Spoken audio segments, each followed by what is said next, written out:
responsibility. So hi, and thank you to Rick, who just walked in the back, and for having us back and for doing this. We're so thankful. So I just want to start us out with a video. Some of you might have seen this. It's gone out in our newsletter, but this was a video that somebody had reached out to us a year ago, a videographer, and said every year he does a couple free videos for nonprofits to kind of promote your program, and we took advantage of it. So it's pretty beautiful. It tells the story of a couple of our families, and I think it's a good way to start it out. So hopefully we'll get sound here. Just at full screen. All our dream was us to get to United States. That was our dream. Oh, I was so lucky to have a wonderful family that welcome us, they appreciate us, and we too appreciate every second, everything they did for us.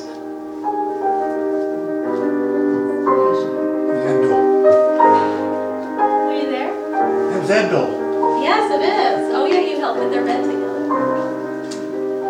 We're here in America, but we don't know what can I do, but Family Promise will help for anything.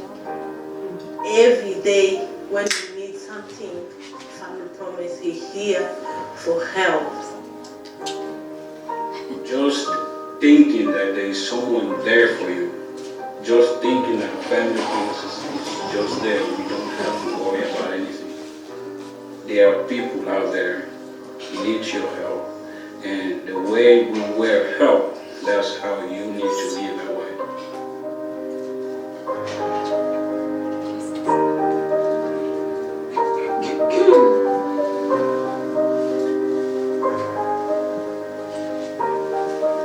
Greater Portland Family Promise is a community-driven response to homelessness in our community. Family Promise serves 97% of families from African countries to help them get housed and stay housed and acclimate to their new community. Our motto is three-pronged. We provide homelessness prevention services, shelter, and housing stabilization. Through our homelessness prevention program, we provide intensive case management, helping families to find housing, public benefits, education, and health care.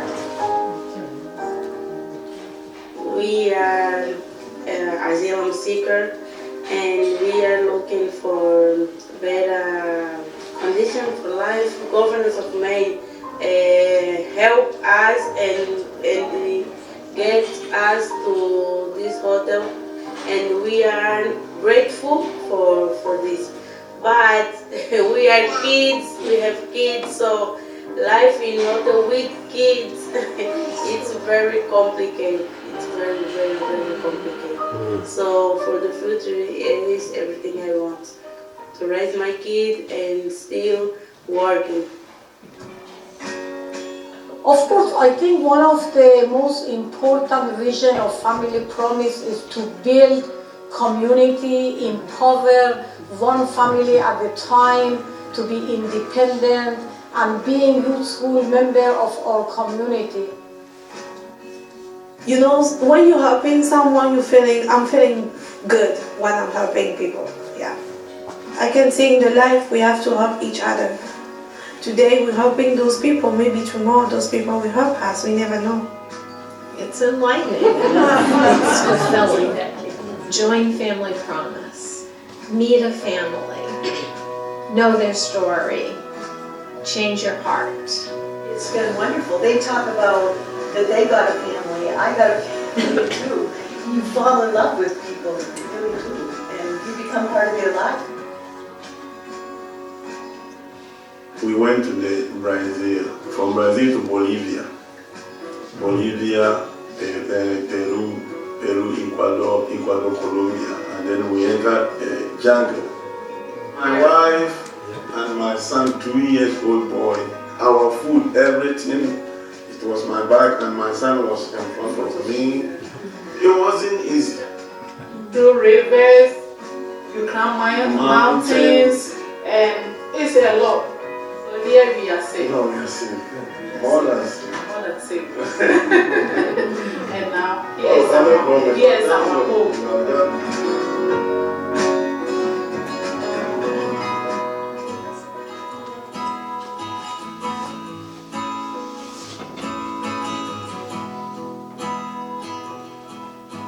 the great things about Family Promise is it connects these families who are experiencing homelessness, who are struggling, especially here in Greater Portland, who are, a lot of them are immigrants seeking asylum new to this country. It connects them to regular members of the community, brings the community into that sphere so that they know what's going on with these families, and these families know people in the community and can become part of Greater Portland. We're so appreciative to the congregations, the community at large, foundations, businesses, and other donors that help us do this good work in the community. And we want to say thank you, and thank you for giving. It's a dream come true for many, many people coming from where we come from. It's a dream. I don't have really word I can say about Family Promise, but the only thing I have, I can say thank you very much. God bless you for everything you have done for us.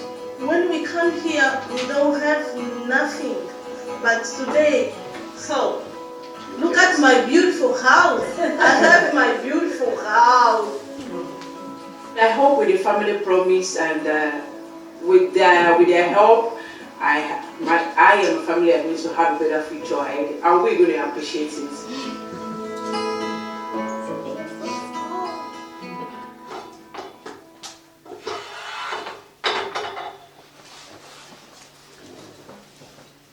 Now, can we switch back? Definitely.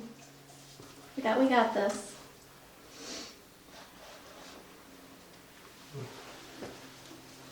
Nailed it.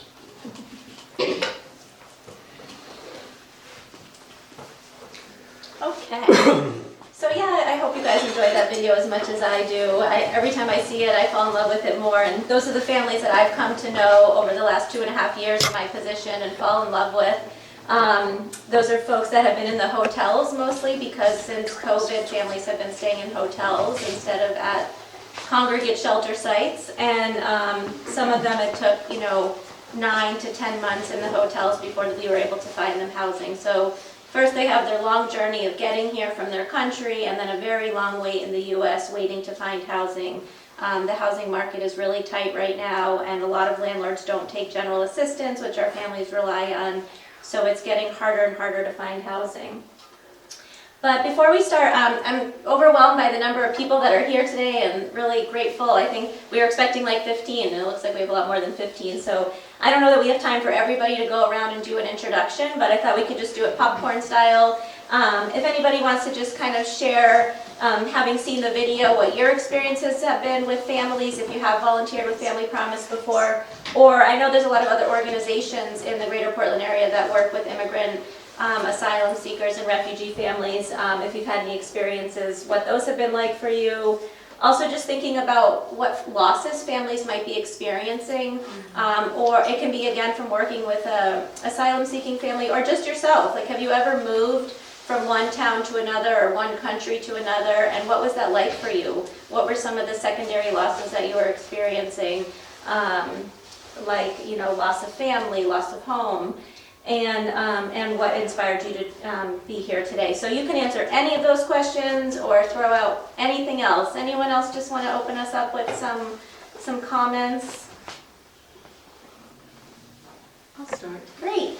So my name is Donna Downing, and I was involved with Family Promise when Trinity was involved with Family I've Promise. seen your name, Donna. Nice to meet you. Thank Michelle. Thank you, Michelle. And under our leadership with Rick and Lynn Gammon, so that was great. But I think, I don't think I could do what these people have done. I'm always inspired and impressed by not only their resilience, but their drive, and then how they're coping with young families they're juggling. I mean, we think we have it hard if we have young families that are working here in stable housing. I just am so inspired by them. So that's really what, I'm really grateful that we are involved again with Family Promise and able to do this here the next 2 weeks. So thank you for coming. Yeah, thank you for being here. That's great.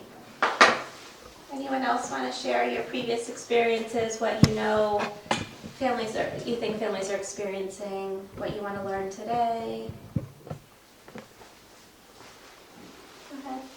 Hi, I'm Carla Hunt, and Oh, hi, Carla. Hi. Nice to meet you. Nice to meet you too. We are a group of us from St. Bart's Episcopal Church in Yarmouth, Yay. and we have over years welcomed asylum seekers through a program within Yarmouth called Yarmouth Compassionate Housing Initiative. We've occasionally partnered with Family Promise to house people in our community until you were ready to receive them. That was pre-COVID. But I think all of us have had wonderful experiences. Heather is coming through from St. Bart's. I think one of the things that strikes us is that we constantly remember that the people that we are supporting are people who came from full lives and were independent. And although they don't know the culture and the language, and they miss those deeply, especially if they're in communities that don't have a real community from their home country, we really have worked through our work to make sure that when decisions are made, they're made with the family, and that the family gets to lead in a lot of ways in terms of where they are and what they do and what they need. And just to remember that we are sort of a hand on the back, as opposed to out front, leading. So. Yeah, thank you for saying that. Yeah, a lot of the families, have graduate degrees, like masters in business, masters in engineering. They had very well-paying jobs, had a home in their home country, and they're really giving up a lot to have safety for their family here in the U.S. Yeah, it's a good reminder. Yeah, it's great. I've got a couple more comments.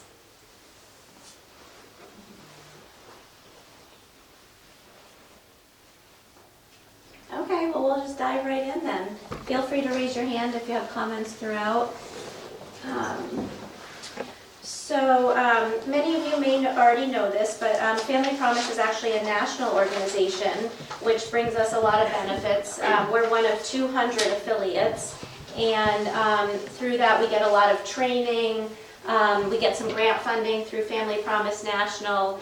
There's an online kind of like chat room, and we have a monthly meeting with other Family Promise affiliates in the Northeast. So we get all that kind of knowledge, training, and expertise from other affiliates across the country. Greater Portland Family Promise was founded in 2016, and we just celebrated our 5-year anniversary in July. So we're still a pretty young nonprofit. In the life of a nonprofit. I'm the second executive director. Many of you might know Sarah Ewing Merrill. She was the founding director and did this alongside Courtney Tabor, who I had the pleasure of working with for at least my first year. And Lisa, never was good at saying her last name, Markashevsky or something. She was our case manager, and she did this alongside Sarah and Courtney, and I learned a ton from Lisa when I first started. We now have Nicole as our program manager instead of Courtney, and we had one part-time case manager when I started, and now we have 3 part-time case managers who can work up to 32 hours a week. Sometimes they work more like 25 hours a week, but it fluctuates. And we've been applying for new grants to bring us up to maybe the equivalent of 2 full-time and 1 part-time FTE. So we're continuing to expand our case management staff. And we have one really wonderful driver, Claude, who many of you might recognize if you saw him in the past. He's probably the longest standing Family Promise staff member. He was employed by Family Promise with Sarah and Courtney, and he came back after COVID to continue driving the van. So I know some of the coordinators have really enjoyed seeing Claude drive up and pick up the families.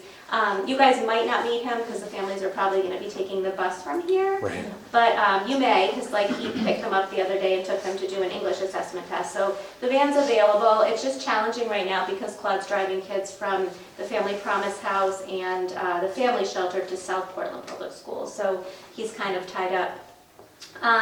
We have 15 wonderful board members, and we're actually going to be having 3 to 4 slots opening up in June.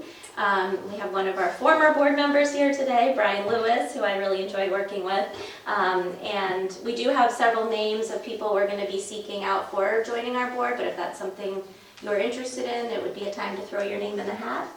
And I know that before COVID, there was hundreds and hundreds of volunteers that were trained and involved with Family Promise. I would say prior to us restarting the rotational model, we really had 60 active volunteers that were helping with food distribution, moves, and volunteering in families' homes as a family support partner. But since we started up the rotational model, all these new old faces have been popping up, and I would say now we probably have 100, and probably by the time we get the next couple churches under our belt, we'll probably have over 200 active volunteers. So our volunteer membership is coming back, and we're really excited about that.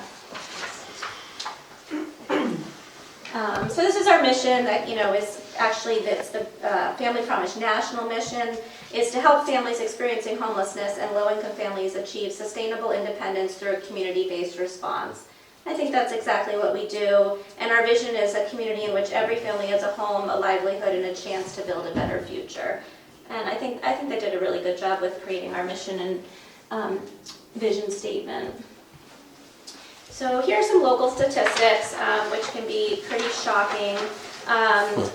So every year, Maine does a point-in-time survey called the PIT count. You might read about it in the paper. And they send out people, I volunteered to do it at least once when I worked at Preble Street many years ago, to kind of do a count of people, even people sleeping outside, people in the shelters.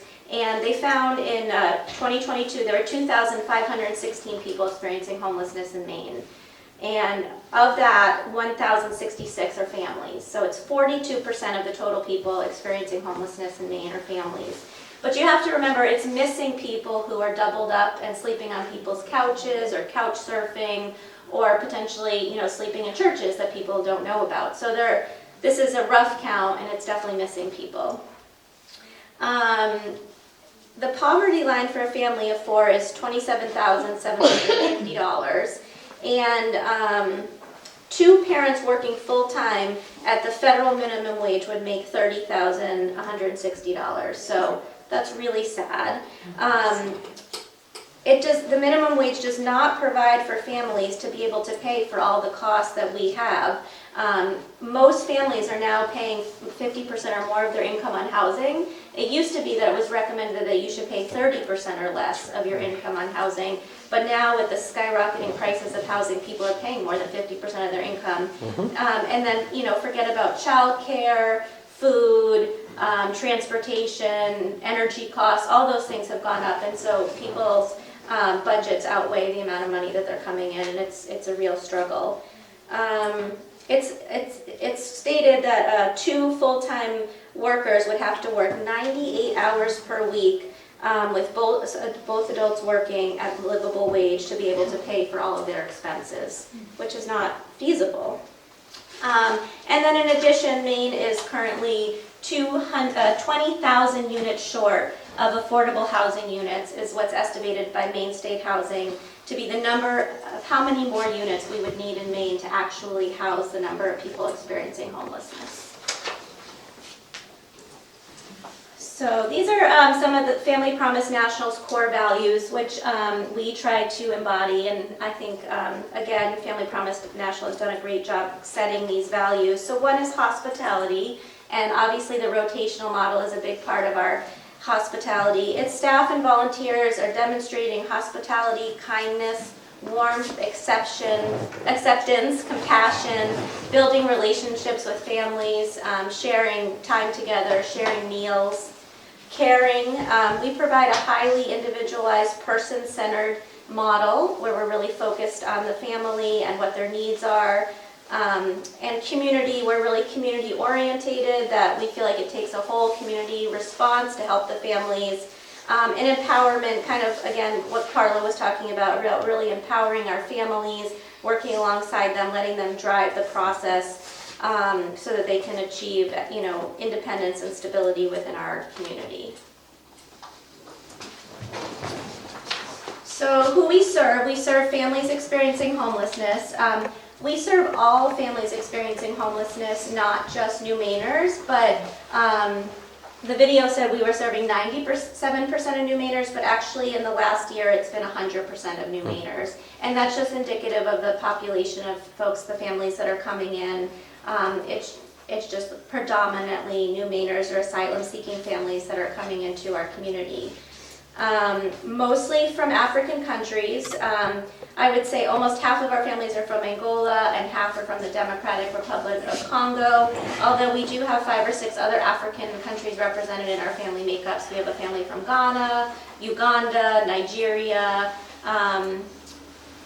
so we do have other African countries, but mostly Congo and Angola, and the predominant languages are Portuguese and French and Lingala. Those are the 3 most popular languages. Yeah. Oh, I skipped a slide in there. But so I think I might have skipped a slide. But what we provide is case management, transitional housing, transportation to schools, help with food, laundry, and other basic needs. And we do a monthly food distribution and a diaper distribution.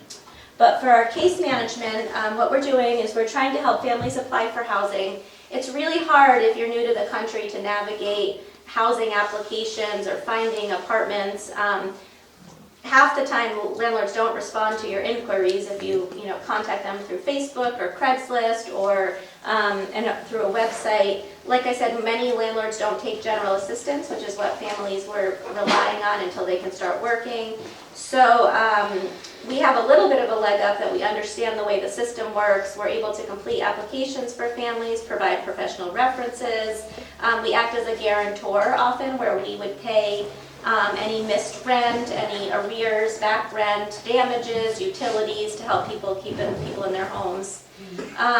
We also help people apply for public benefits, which SNAP or food stamps, TANF, which is temporary assistance for needy families, and main care. And those are all basic social support systems that families really need and rely on in their first year and a half in the U.S. The general assistance amounts, let's say for example, for a family of 3, you might get, I don't have my cheat sheet in front of me, let's say $1,600 or something like that. But your apartment could easily be $1,500 for 1 bedroom for 3, mom, dad, and a baby. So that's only going to leave you $100 some odd dollars left for food, non-food utilities. That's not possible. So then we have to help families to apply for food stamps, the TANF, which can help pay for half your rent, access food pantries. We often give out Hannaford gift cards, quarters for laundry, and many of the congregations have helped with this too. You guys provide us with financial support to provide this to families, or you're directly providing to the families. In the last 2 years, we've done a lot more matching congregations with families as a family support partner to help with laundry and food shopping and things like that. And then once families are in their home, there's a little bit of a learning curve about how to pay your rent, especially if you've been living in the hotel for 1 year and GA is paying the hotel directly, and then all of a sudden you move into a hotel and you have to learn how to pay your rent using 2 different sources, general assistance and TANF.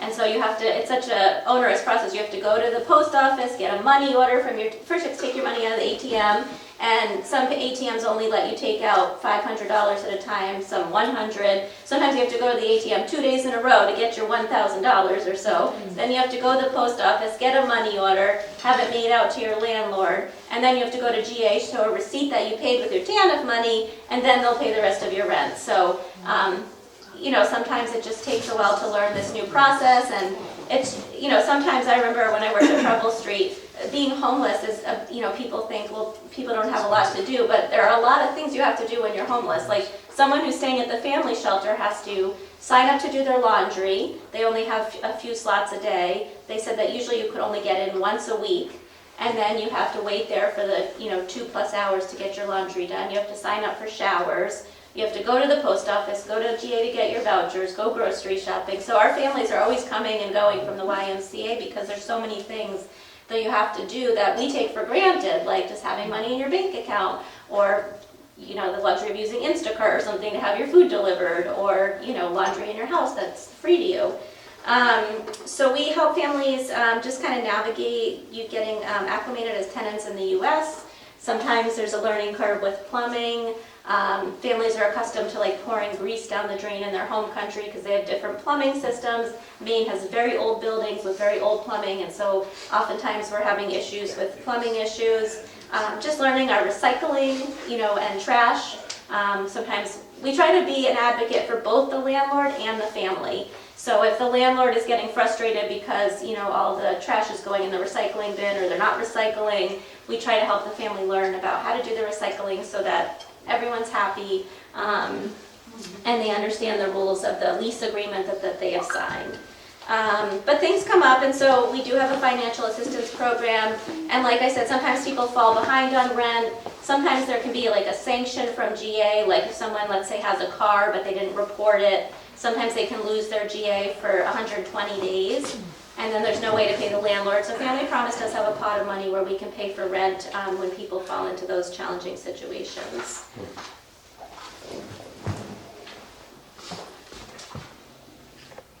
So in the last training, I talked a lot more about GA and DHHS and FedCap, which is workforce development training, but I'm not going to go into a lot of detail today just because this is supposed to be more focused on the rotational model.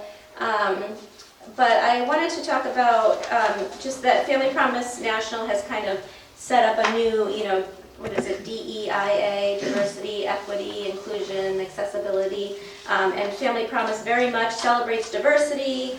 It's part of our everyday life. We're all diverse in our own ways, and at Family Promise we celebrate and welcome all families and their own unique background and story, and that we embrace them and their beauty and their difference. Promote equitable opportunities for all the families that we work with.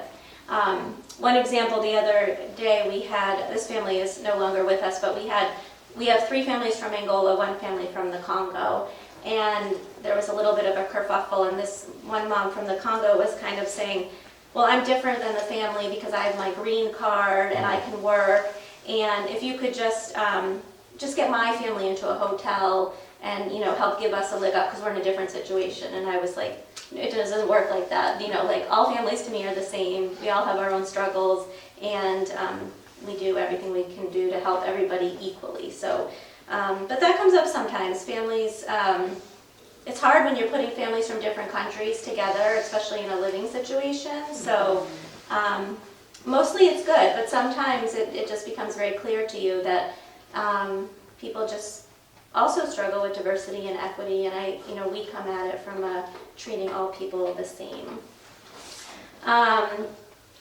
Again, in the other training I did most recently, we went into a little bit more detail about the asylum seeking process, but there's different types of status. We have refugees in our country coming into our country who are coming through a refugee resettlement process, which Catholic Charities mostly manages.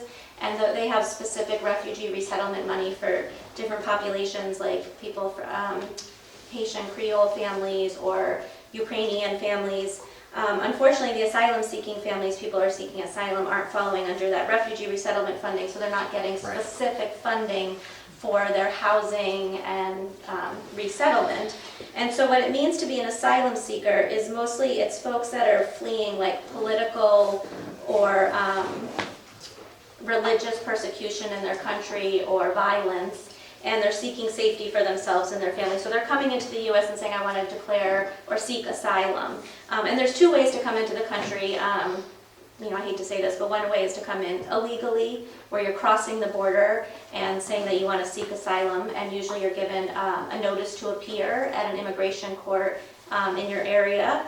And the other way is you can come in on a visa, a travel visa or a student visa, and those are hard to come by. So, and then you would fly into the country, and so you're technically coming in legally.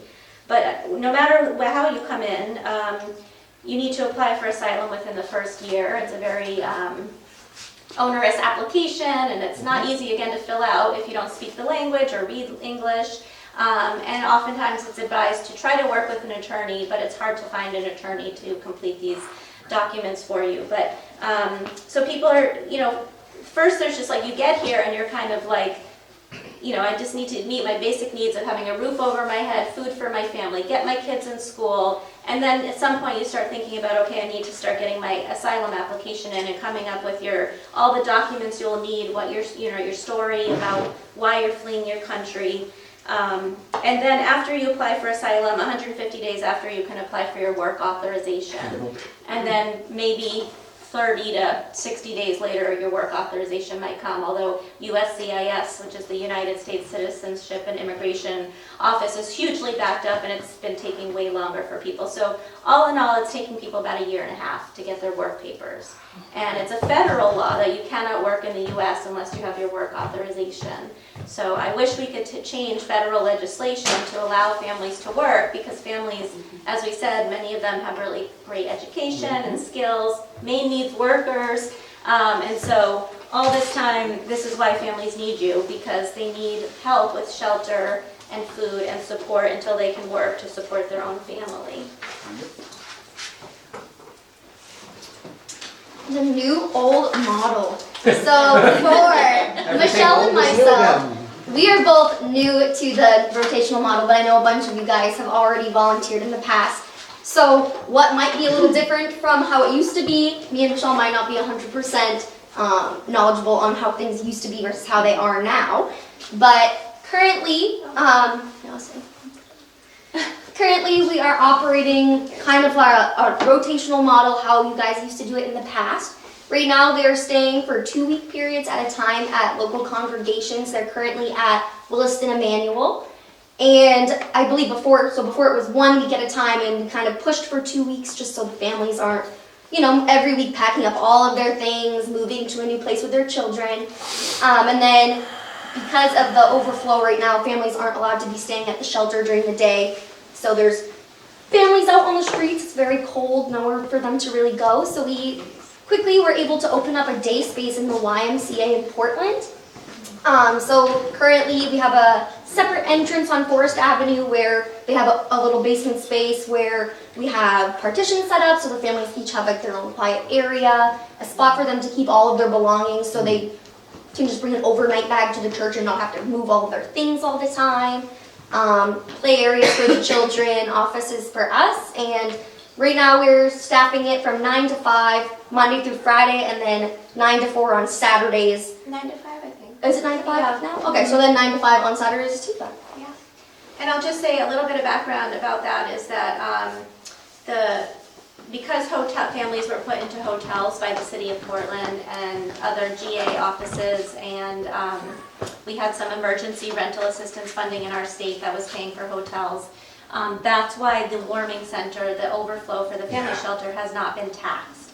But in I'm getting confused on the dates, Peter might know more, but I think in October, the Maine State Housing kind of announced, kind of abruptly, that the emergency rental assistance funds had been exhausted and they would no longer be available.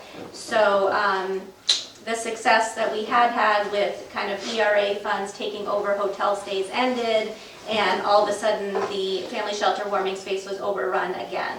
So for a long time, many African pastors were stepping in and picking up families with the help of MERC, Maine Immigrant Rights Council, was coordinating different pastors coming and picking up families.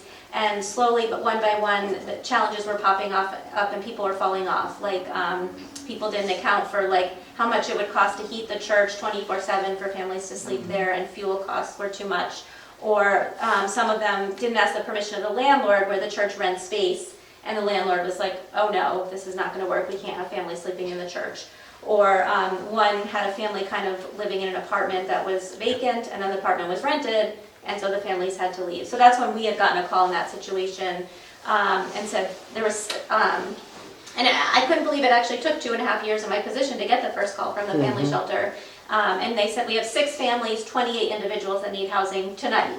Is there anything Family Promise could do? And I was like, oh gosh, I don't know, oh my goodness, I wasn't even though I knew it was coming, I wasn't ready for the phone call. I said, well, let me email the congregations and see what they say.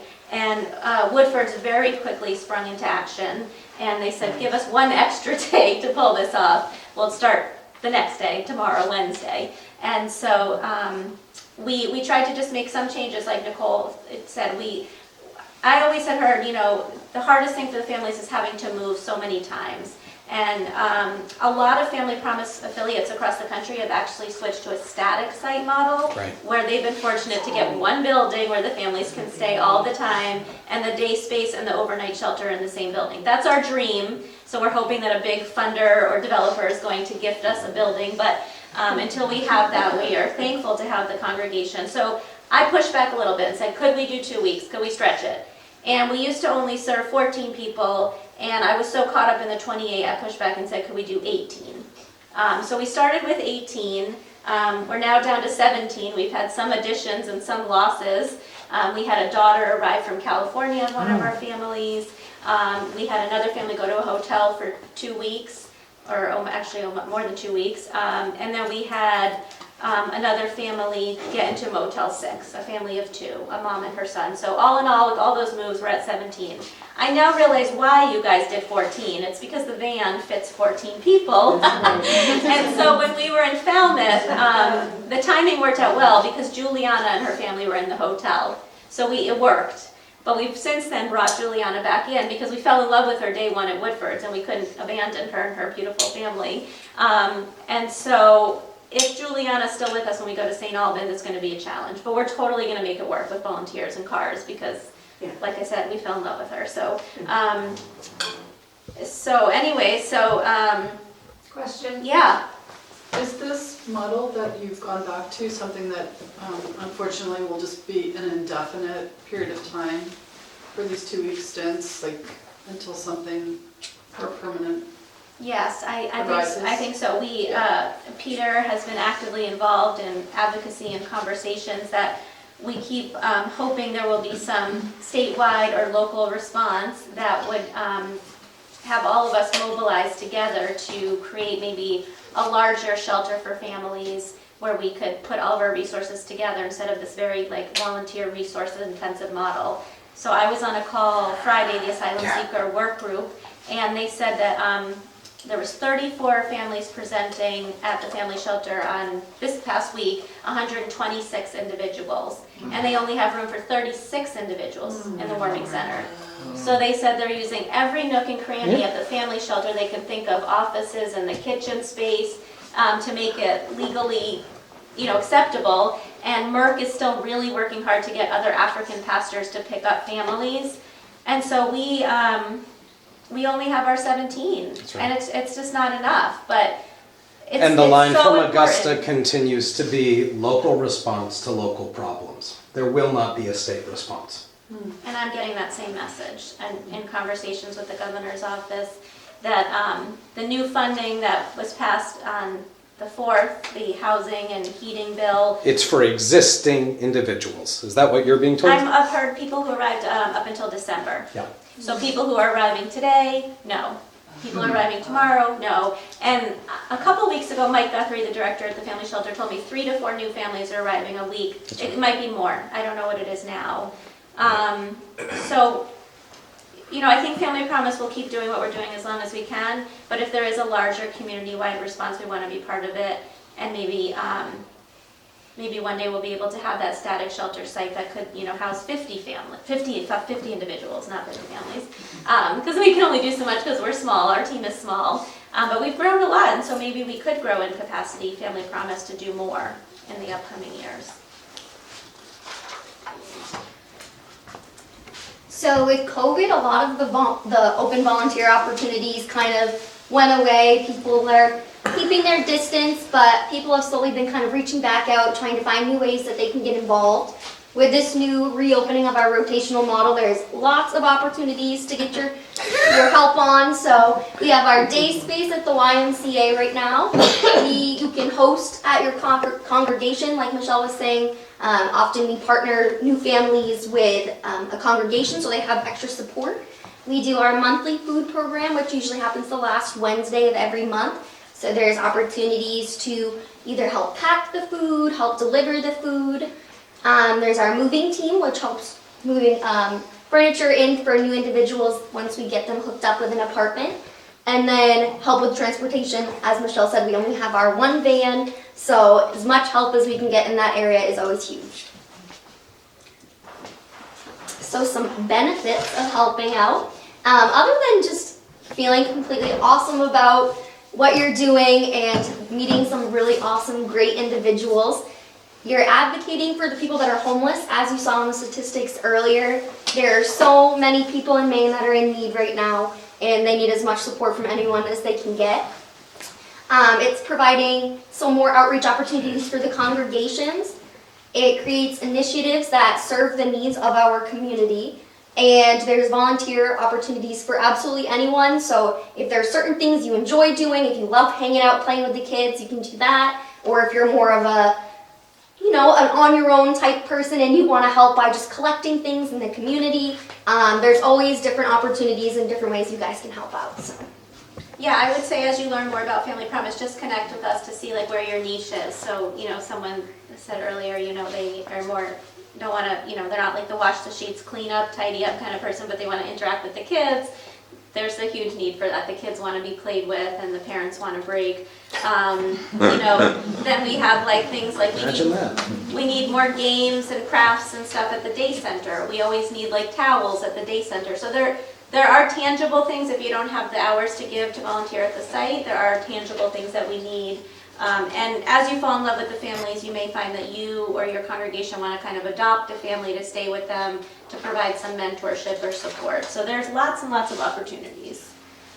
So one of the very important things that we do is we're a big part of their lives when they come here. I feel like sometimes they're part of my own family. They're messaging me on Christmas, showing me like their first Christmas dinner they make, all these awesome things. But the most important thing to make a connection with them is to make them feel safe, because as you know, they're coming to a place where they can't speak the language, they don't know their area, so it's important that they have someone that they feel comfortable with, that they can go to for any help. So some of the things that we kind of like to gauge with our volunteers is not all of the families are going to want to tell you their life story. Some of them are going to absolutely just pour their hearts out to you and be super trusting. Other families are more private about where they come from and what has happened in their past. So again, do not ask any personal questions about their past, nor do you need to answer any questions about your own personal life to share with them either. So practicing cultural sensitivity is super important with these folks, just because they come from a very different culture than we do. Keeping their confidentiality, so if a family's talking to you about something that's very personal, you don't need to go and share that with other volunteers unless you think it's something that we need to address as the staff. And then just being non-judgmental, having an open mind, just getting to know people. And it's really interesting to hear the different cultural differences between just everyday living that they've taught me so far. So here's more of the same to expand on. Yeah, so building the relationships, like I said, prepare to fall in love with the families. The families are amazing. The kids are the most loving, sweet children. You will run in, they will all attack you. If you don't want to be around the kids, you don't, like I said, you don't have to have those opportunities with the volunteers, but the kids are super excited about having people around. They're all very musical, so I know one of our families, they all play piano and guitar, so we've been working on getting some stuff in the Y space for them to play instruments. And I don't know if you guys have heard of the app TikTok, but it's a dancing app. I'm sure the younger friends here have. The kids absolutely love it, and they enjoy doing the dances, and it's one of their favorite things. Dandy. And I only speak English, and I work with these families constantly. So Google Translate has been my best friend, and the families are also very good at using Google Translate. You can hit the microphone button and just talk right into your phone, and it'll translate, and they'll do the same back. And usually, I've never personally had a hard time communicating with them because they know that we don't speak their language, so they do a pretty good job of trying to help communicate in that aspect. Obviously, with different cultures, parents have different rules. The way you might raise your children might not be the same as the way children are raised in their home country.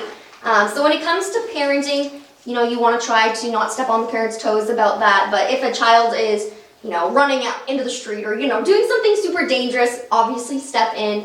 And there are times where the kids are fighting and, you're more than welcome to all right, guys, let's find a new activity. But it's best to let the parents just deal with those behaviors.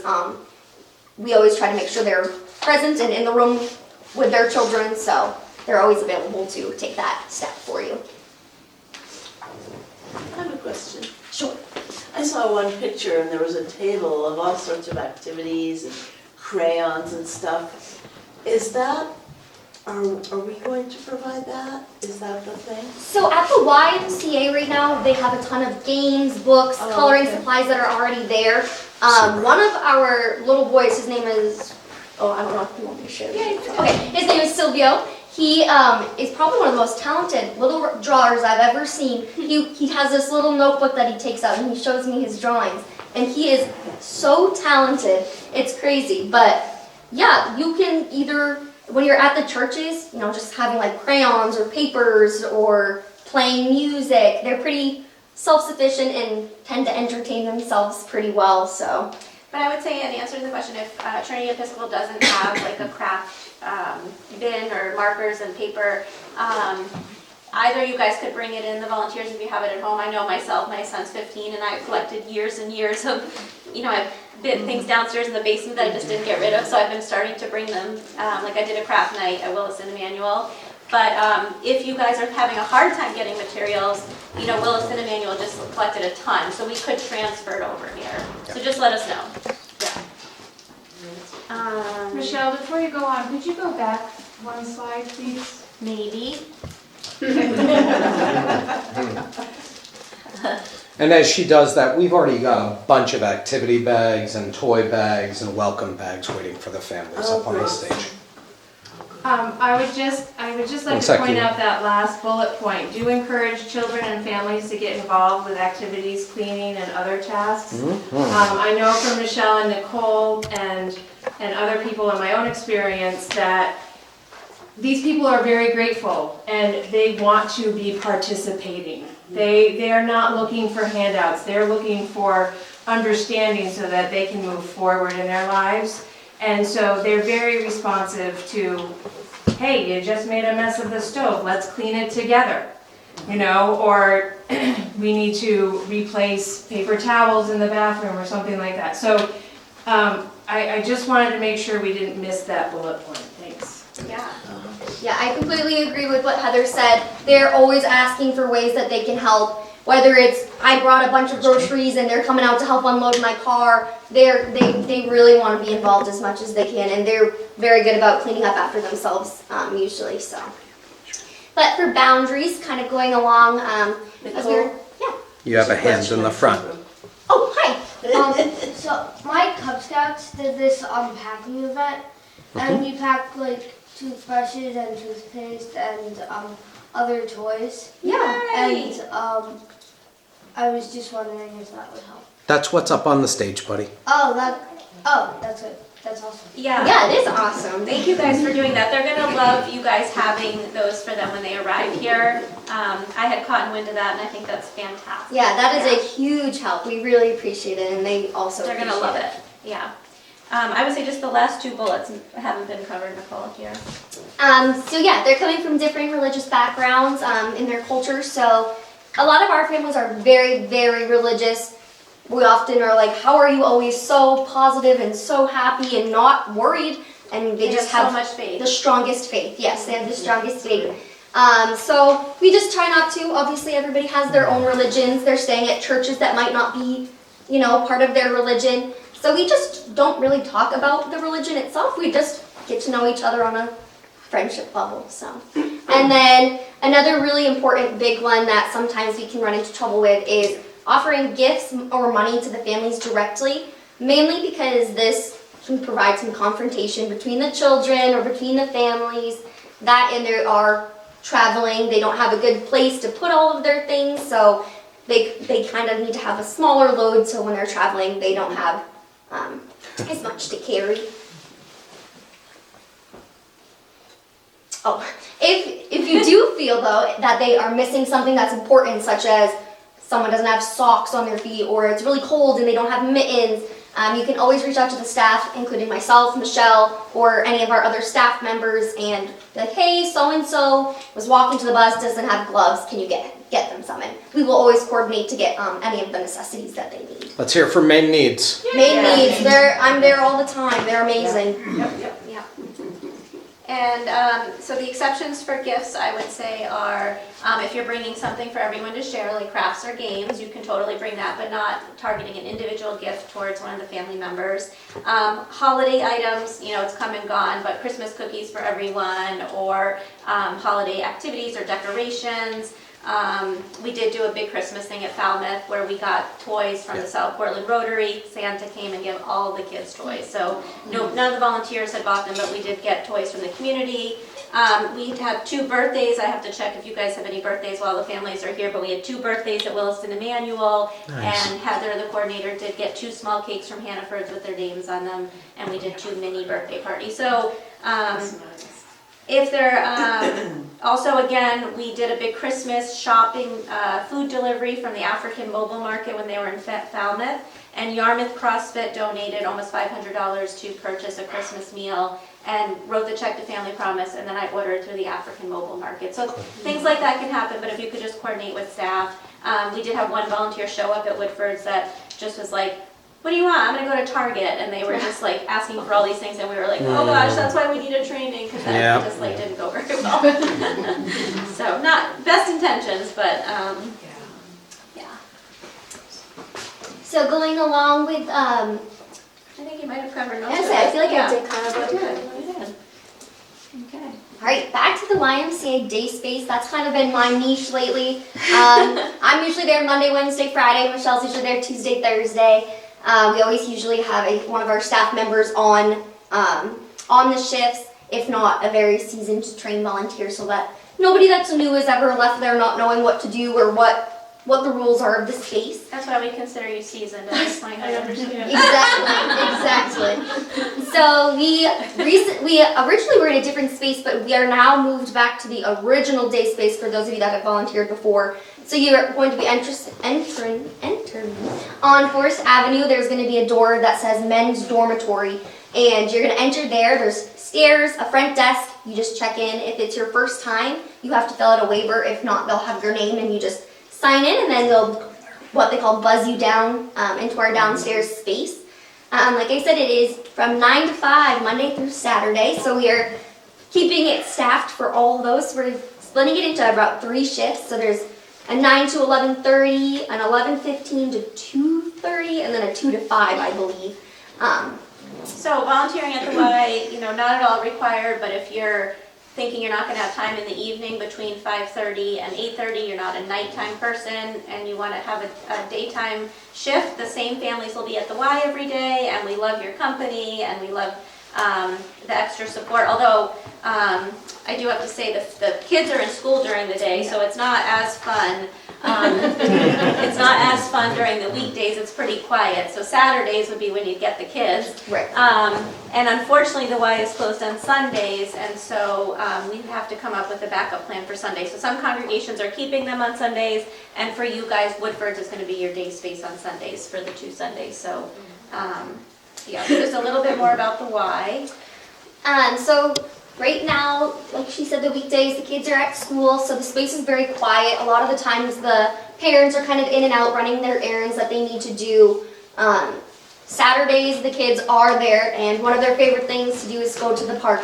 They're always asked, they're like, bring me to the park, bring me to the park. They love it. So if they're ever feeling, if you're a little rambunctious on a Saturday and you're there, that's always a really great option. Or if you and your family are going to the park on a Saturday and you feel like going to Deering Oaks and you want to swing by and grab the kids, they love you. So right now they're showering at the day space. Unfortunately, because the YMCA does have their pool open to other programming, we can only have them shower between 1 and 2 o'clock. The one biggest thing about this is... And not on Saturdays. And not on Saturdays. So we have to be using a radio when we're leaving our space to go somewhere within the building. So you'll have a radio in there with you. When it's 1 o'clock, you'll say, hi, it's Nicole from Family Promise, or whatever name yours is, and just say the families are ready for a shower. They'll come down, escort us upstairs. The volunteers have to stay up with the families until they're done, and then you would radio again for an escort back down to the space. When the families are just coming and going to do groceries and whatnot, you do not need to get them an escort for that. Yeah, so your first time, if you do volunteer at the Y, the first time you have to sign a waiver, check in at the front desk, but once you've checked in once, you can come back as a volunteer regularly and work in our space. I think Nicole covered most of that. So now we're just going to switch to what's most important, why you guys are here today, is hosting at the congregation. So I talked about this already, about the numbers, the number of people, 14 to 18, 2 weeks at a time, potentially 4 times a year, depends on how many congregations we get to involved in the rotation. There's kind of 2 slots. There's the evening hosts who are welcoming the families in the evening, 5:30 to 8:30, and playing with the kids and maybe sharing a meal. We've turned the tables where instead of the volunteers cooking, now the families are cooking, and we're trying to support them with food, money for food or groceries when they run out of their GA food vouchers. And they're very generous in sharing what they make, and it's delicious. So if you're open to trying African food, don't be shy. I've had some awesome meals. I actually try to plan my visits with families at dinner time so that they will feed me. And plantains are my favorite. They even make little donuts called puff puffs, which they drop dough into oil and they puff up, and delicious food, so don't be shy. And then there's an overnight shift, 8:30 p.m. to 7 a.m. on the weekdays and 9 a.m. on the weekends, roughly, depending on when the families have to depart to catch the bus and what time they would head over to the day space on Saturday, or Sunday they might go to Woodford's, or they might go to their own churches. They might go to the African church that they feel connected to. And I'll also add that for our signups, if anyone has been on and looked at that, we also had a cleanup session in the morning, because our Lincoln Hall is also used as indoor day space for our daycare. They need that space to entertain kids when it's freezing or bad weather or whatnot. So we will have a different shift of people, because we thought that would be better to reduce risk of burnout, to just have a cleanup crew. Yeah. So keep in mind that that's also something that we need to have covered. And ours is a little tricky. Do you mind me hijacking for 1 minute? Which is to say, Lincoln Hall and the daycare is only very occasionally ever needed by the school. The school is really laid back and generally doesn't need the space unless it's like 2 or 3 days in a row that it's going to rain or snow. In which case, if we hit 2 or 3 days straight, kids are going to go crazy. And that's the only time that the staff downstairs is begging, can we use the space? Yeah. Which is pretty reasonable. So they're saying like 1 or 2 days, no big deal, but when we hit 3 days, we think the kids might die. And so that's when we're gonna have to like take back half of the space so the kids can run around. So that's where we're gonna have, that's the reason we put in this cleanup group. Right. Was to be able to make sure like, you gotta make it so 3 or 4-year-olds can move their bodies. And facility cleanliness. Yep. We don't have a sexton, we don't have regular We have no cleaning. staff. So that's up to us to make sure that things are sanitary. So that goes to kind of the facilities and the hospitality areas. The old rotation, I think the congregations really went above and beyond to try to have separate sleeping areas for the families. And we decided to not make that a requirement this time around because there's such a huge need. And they don't have separate sleeping areas at the warming center. They're just 36 mats on the floor, body to body. And your church is going to provide a much more warm, welcoming feeling, even if the families are side by side in their own little pods. So 2 families in one room, or all the families in one room with dividers, with a little bit of privacy is better than being turned away from the warming center or crammed in there. So these are kind of the bare bones of what we're asking is a kitchen area that they can use. Is that going to be allowable here? Yes, good, okay. Kind of a lounge area, which I think is this room. And the sleeping areas will be dividers out in the fellowship hall. And then, these not required, but I think I'm finding it works well to have an area that you kind of deemed as the craft area or the kids area. So it could be in here with the families, or it could be a corner of the other room, but the parents kind of like some quiet time and the kids can get a little bit rowdy, and volunteers doing organized activities in the play area works really well. Just some important things with facilities is that the doors should be locked at night. There needs to be 2 emergency exits. So when the families arrive on the first night, we do an orientation. We point out, where all these facilities are: bathrooms, kitchen, exits. fire extinguishers. There should be a telephone available and that they should know where it is, or the volunteers on site. Now with cell phones, it's not such a big deal, but just that, you know, someone here, the volunteer or the building should have a phone for emergency use. And we already talked about kitchen use. So volunteer roles, these are kind of the standard volunteer roles. Heather's saying you guys added a role, but there's the evening host, the 2 people to host, the overnight shift, 2 people to stay overnight. And then on the last day, on the last Wednesday, there's kind of the breakdown crew to move the beds to the next church, which will be St. Albans, to move the bedding with the beds, and then someone to maybe offer to take home the sheets to wash them and put them back into the rotation. We're trying to share the bedding this time around. Okay. So we're doing like a bed in a bag where their comforter and pillow go to the new site. And I think Amy Johnson, who's been managing our sheets, she has enough sheets that we have, 18 sheets that can go and 18 that could get washed here that will be next time available. So that's how we're trying to do the bedding this time around. I have a question. For that evening host spot, would it be appropriate for families to come? Like, could Yes. you have 2 adults Yes. and maybe bring a couple of kids with them? Absolutely, yeah. Okay. If you want to do an overnight slumber party with your family, that would be awesome. I think just, for kids that aren't here today. Why are you looking at me, Lucy? Well, we already signed our family up to do that, so that's good. I think for just to think about for kids who aren't here today, we'll email out this PowerPoint, just maybe touch on some of the basic points to let them know what they're getting into and about our families. And then also it's just recommended after you do just like maybe time as a family to process your experience. Because there might be, you might feel sad for the other kids, or they might share something with you that might be really traumatic or hard to hear. And so just to talk about what the kids are experiencing. And I just want to add also that volunteers who are spending the night are are required to take care of their own bedding. So we do have 2 cots, and obviously floor space, but we're not providing bedding or blankets or pillows. We need you guys to bring your own stuff. Thanks. So our coordinators, Rick Gammon and Heather, are you guys co-coordinators? Heather Sylvester we could not do this work without the coordinators. I have been so reliant on the coordinators since we've started this, and it's only working because of the coordinators, because they are the magical elves that are making this happening. And I hope Rick and Heather don't get sick of me, but there's almost daily contact when you're hosting. So they're... We'll be calling you.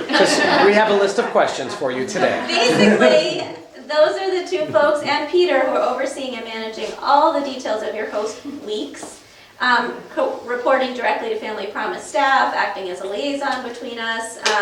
They would attend our monthly coordinators meeting. They'll orientate new volunteers, maintain the volunteer contact list, the signup.com, at least greet the guests on the first Wednesday evening, if not, pop in more often, which usually happens, and be kind of the direct point of contact for you guys with questions, and then they would refer to us if they can't answer a question. So the families will be coming from the Y. They'll be taking the bus. So they'll arrive here anytime, probably closer to 5:30 with having to take the bus. The families are getting to Williston Emanuel at 5:15 because they're walking.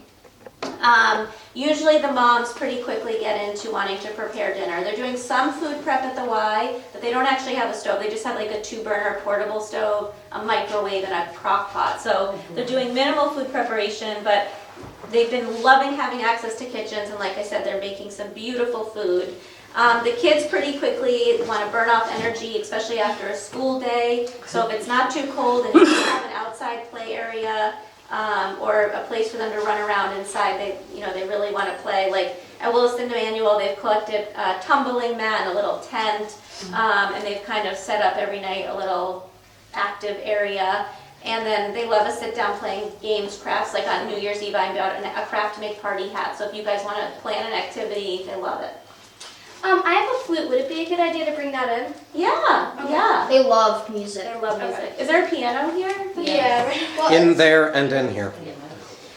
So yeah, what this one particular Perfect family, for 2 a.m. Joao and Nandusha, and their kids, they love playing the piano, and they would probably love if you joined them with the flute. So yeah. and then we have like a mat and a gymnastics bar too. Yeah. Yeah, I think any of that would be great. Anything you can think of that would give the littles something they could do that's active, like tumbling.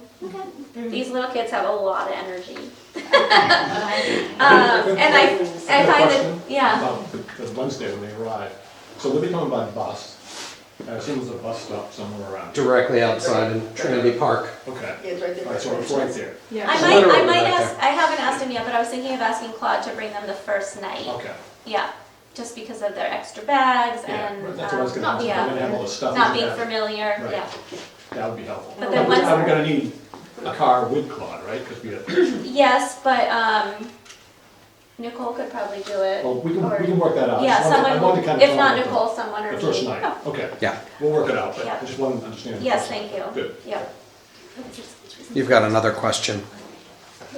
I'm confused, so the food will be here or they're bringing? They'll bring it. food? Both, They're bringing both. food on the bus? They do, if you have the space, they'll probably leave a little bit of food here, the essentials, like the rice or some stuff in the freezer. And then they have a lot of food at the Y also. Yeah. So they're bringing a crock pot on the bus? No, they put it in Tupperware. And they've Okay. been taking it in a Tupperware. I was just trying to visualize. Yeah. I think that's a lot. And I find that, and I'm just noticing also the teenagers, they just seem to find a separate quiet space. So you might notice that the little kids are together and then the teenagers, they have 3? 2? Well, without having. Yeah, Kind of those 3 kind of. We have a 13-year-old, a 15-year-old, and a 16-year-old. Well, 17. Davina just turned 16. 16 or 17? She only turned 17. Anyways, they have 3 teenagers. So something that's come up at the congregations recently is that the kids can get a little bit rambunctious and wild. And I think depending on your comfort level, some volunteers get really overwhelmed by that. And they also don't want to be like telling the kids what to do. And you're just so loving and the kids kind of like, you're kind of like a pushover. So I just want to let you guys know that the parents are still in charge. It's not your responsibility if the parents are in the other room and not noticing what's going on to have to manage that. So if the kids are not responding to your cues of asking them to settle down or be quiet, it's good to learn some key phrases or look it up on Google Translate, to be quiet or share, no fighting, no hitting. These kids have been living together for almost 3 months now from the time they started at the family shelter till now. So they're acting, even if they're not siblings, they're starting to act like siblings. So they're, pushing, they're pulling, and they're just being kids.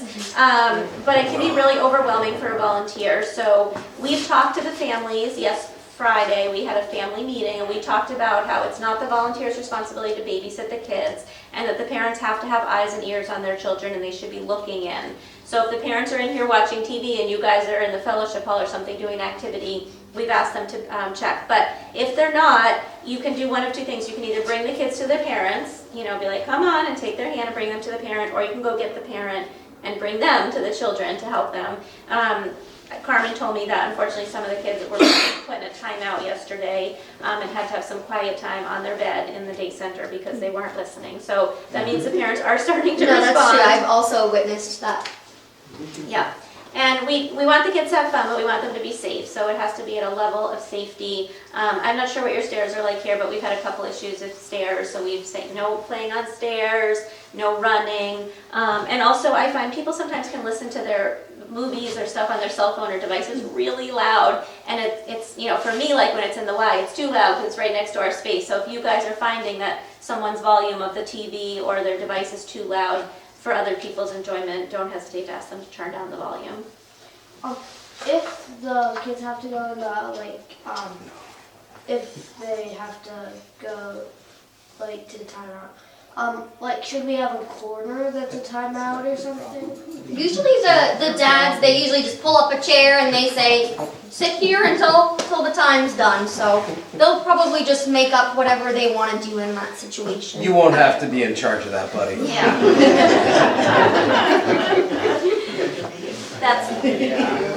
It's a good question. It does happen. Yeah. We're just trying to figure out where you're gonna be hanging out. We might have to put you in timeout, is that what you're saying? No, you have, at your school, you have calm down places. That's really what we're Yeah, it's like a conference room. Yeah, a calm down space.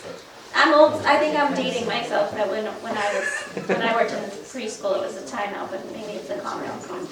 Okay, so we're trying to do daily communication every day, and there's one of two ways to do it. Like Joanne Bartlett at Woodford, she sent out a daily email to all the volunteers that were signed up in the entire rotation. Wilson, Emmanuel, and Falmouth have just been sending out a daily communication in the morning. The coordinator sends an email to the volunteers that are volunteering the next night. So you can choose. I kind of like just including the people for the next night because maybe it's TMI and maybe after you've done your shift you don't really need to hear about everything every night. But then again, if you're volunteering, no, because you're volunteering multiple times, you'll get those emails on those given days. But just remember, you want to share the important things, the factual information, things that worked well, something that you did that you thought enhanced the evening that somebody else might benefit for. You're not going to share gossip or criticism or your, impressions of families or personal information because we want to keep it confidential and appropriate. So, and if you could CC myself on the email, that would be great, just so I'm always learning from the daily communications. Safety and medical procedures, we should always continue to use standard universal precautions in terms of, using good hand washing. If somebody is bleeding or bodily fluids, to put on gloves. So hopefully you guys have that on site or in your first aid kit. Washing surfaces and disinfecting surfaces after meals or playtime. Or if, we don't have any kids mouthing stuff, but if we had kids mouthing toys, we'd want to wash off toys. We're following just CDC protocols around COVID. So if somebody tests positive for COVID, a volunteer, they should not volunteer, they should stay home for 5 days. If you're past 5 days, wearing a mask for 10 days from the onset of symptoms.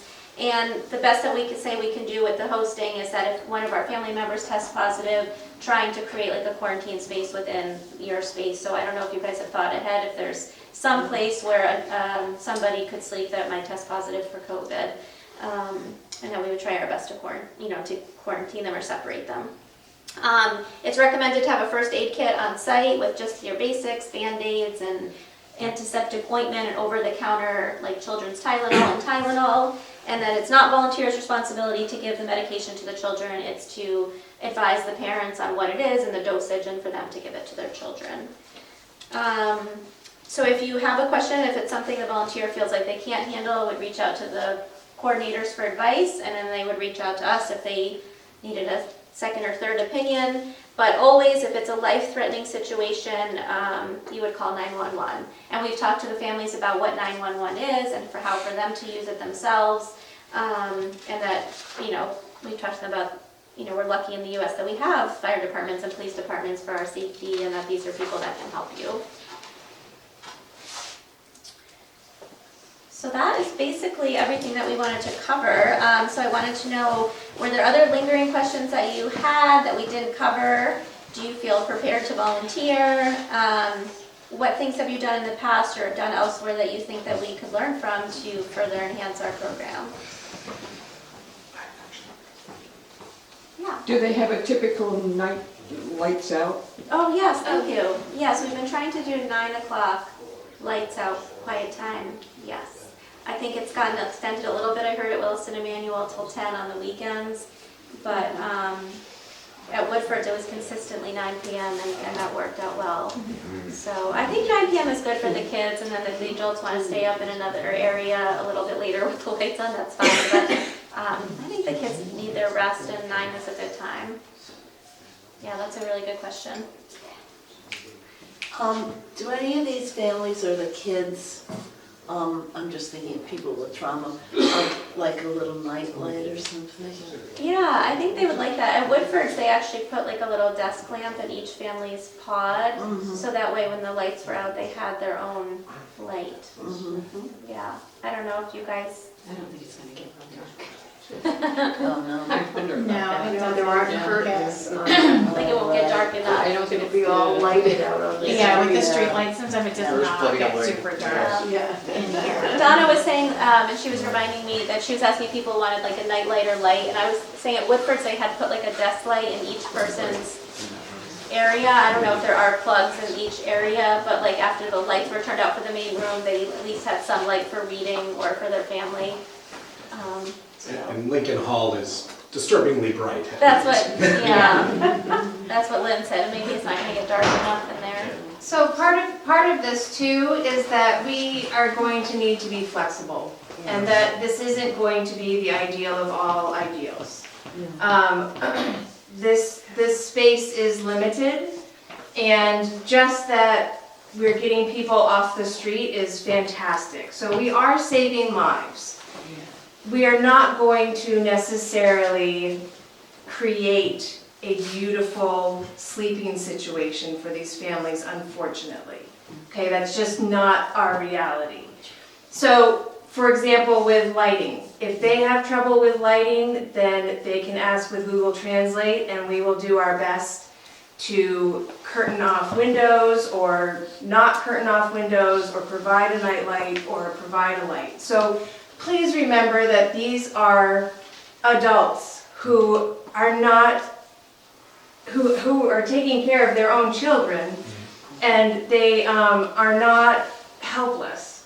And I just recently had a really great conversation with a nurse practitioner up in Brunswick. She reminded me that anytime you do for someone what they can do for themselves, you undermine their independence. So we are thrilled to be able to provide space. We are thrilled that these families are getting along together and that the kids are able to go to school and have their basic needs met. And I know, because I've been in the situation, it breaks our hearts. It hurts. It physically hurts to not be able to give them everything they need. But even when you look at everything they need, what they really need is their feet on the ground to be able to move forward. So that's really, and that was covered in Family Promise, but I just want to reiterate, because I was recently reminded, we're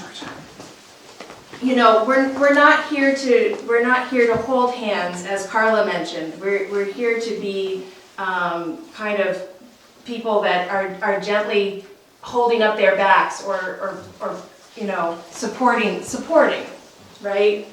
And Rick has done this before. I've been involved. I've certainly, as you heard, I've been at the day shelter a bunch. So some of what you may be concerned about is being taken care of. And just ask. We'll keep communication open. And the other thing is, this is new. I've done this before, but it's completely new here. So we're going to learn as we go. Yeah. So the first couple of nights are going to be a little questionable. We're going to say, what are we supposed to do about this? And what are we supposed to do about that? And we'll figure it out, and we'll communicate. And by the end of 2 weeks, we'll be really good at it. And then we'll give it up for 3 months. Yeah. I also have a ukulele. That's fun. Good idea. Definitely bring the lute and the ukulele. Okay. And invite me on that night. Yeah, that sounds like a blast. I'll bring my guitar. We'll all play. Oh, yeah. Any other thoughts, questions, comments? Don't be shy.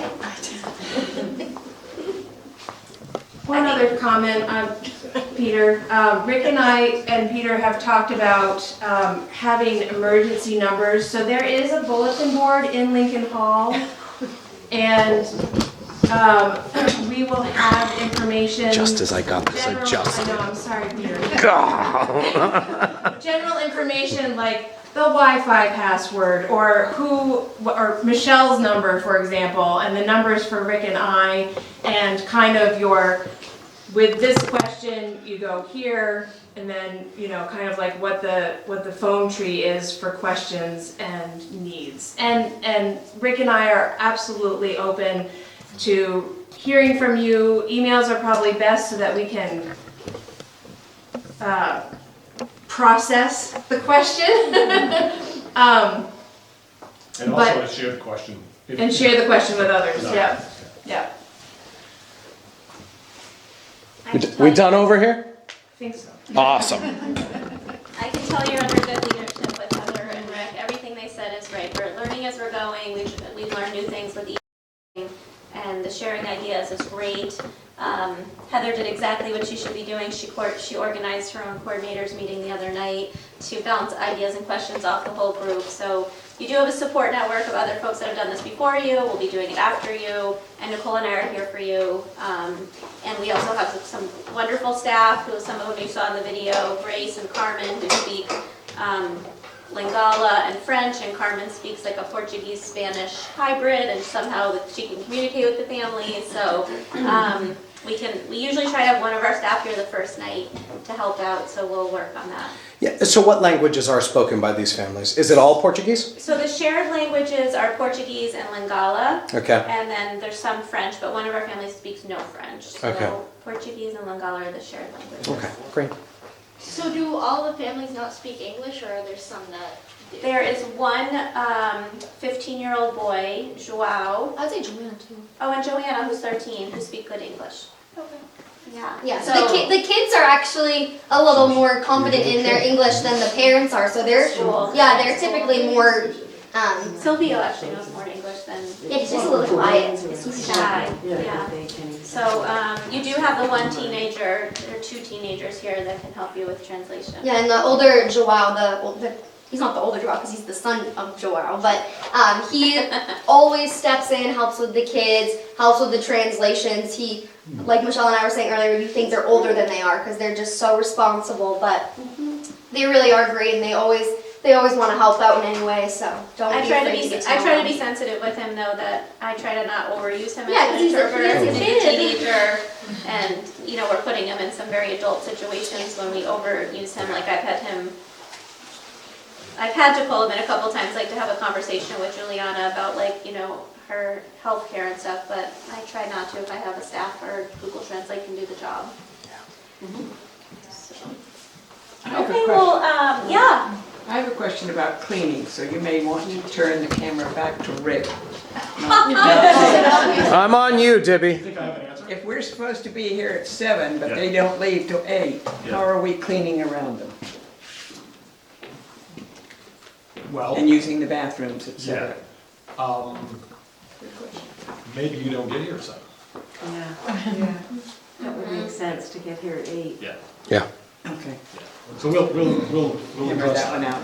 Well, and it's also figuring out for me, and this is something we can ponder, because I had signed up for some of the early morning, is if we need to push beds aside or figure that out. Yeah. We would have to have a plan. Most days we will not be touching beds. But we'll work out a plan for where they will go in the event of. Yes. Okay, Great. and that will be available in the document form or something like that. Sure. Okay, we're gonna kind of work these things, we're gonna meet again. Yeah. And figure out what the questions will be, try to answer as many as we can, and have that information available here, so you don't have to call someone. Right. And, That's good. That's good. Thank you. If the morning folks You're are next. coming in at 8, Yep. what does that mean for the overnight folks? They can probably still leave at the time they need to. There may be a small window when there's nobody here. We're gonna talk about that a little bit more, but, in my mind, the best thing to do, if you can, if you're an overnighter, is just stay clean. Because then there's no transition, and you're here anyway, right? So hopefully, a lot of the overnights will just say, oh, I'll take the morning too, because I'm here, right?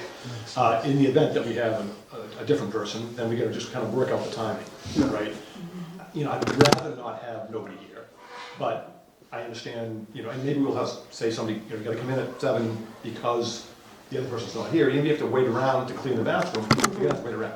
We gotta think this through, figure out what works best, and maybe coordinate each day, the overnight and the morning person, say, what are we doing tomorrow? Yeah. And make that work. Because a lot of the flip over, honestly, is going to be based on the weather. It's a state law. If it's under 10 degrees, kids can't go outside. There's nothing we can do about that. All right, Michael, you had a question?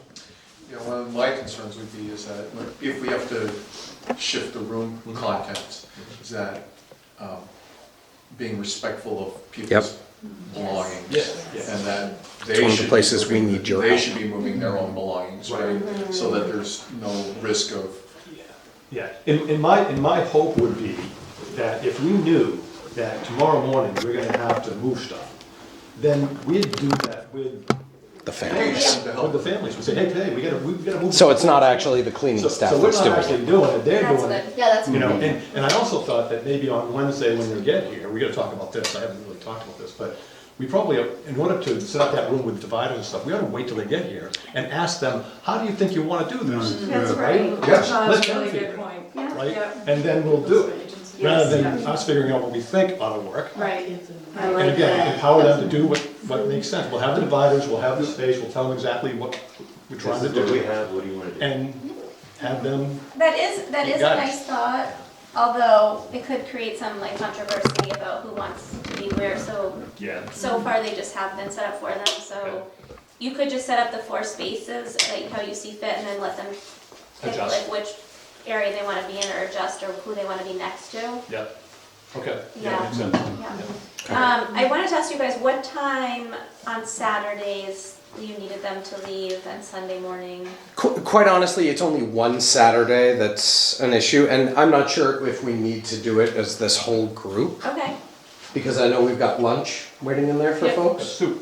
So I wonder if we can't kind of keep questions going, sit down and put heads together on the rest of it. Okay. Are there other group questions? And I'm gonna stop the recording then.